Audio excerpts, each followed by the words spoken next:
A drunk man was just entering the room.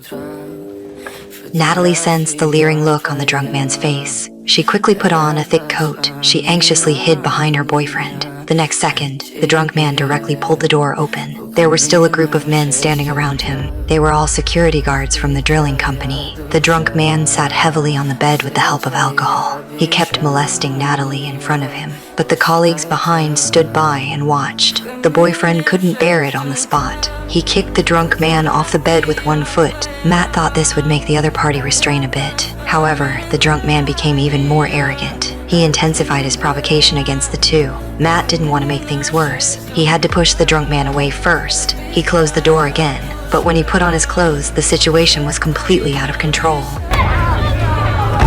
And those colleagues also showed their ugly faces at this time. Because Natalie was an Indian from the reserve, these security guards thought it was okay to bully her at will. Seeing his girlfriend being humiliated like this, he punched the drunk man hard. Soon Matt was pulled apart by the surrounding colleagues. Seeing her boyfriend being surrounded and beaten, Natalie rushed forward, regardless to help, but she was smashed unconscious by a bald man with a blunt instrument. Then the bald man hit Matt hard again, but this group of beasts actually began to assault the woman in turn.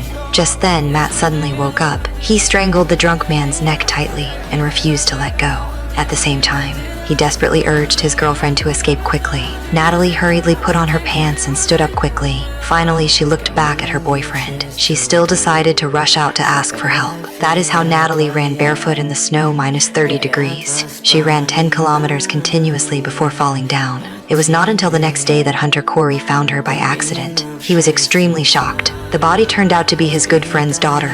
Corey immediately called the police. Soon the Federal Bureau of Investigation sent Agent Anna. After examining the scene, they quickly determined the cause of the girl's death, due to Natalie inhaling cold air for a long time. Her lungs ruptured and bled. Finally, she choked to death on her own blood. And under the forensic examination, Natalie was also assaulted by multiple people before her death. This made Corey unable to accept because 3 years ago, his daughter committed suicide after being assaulted by a jerk. Then Corey decided to track down the murderer with Anna. He wanted to avenge his daughter and niece.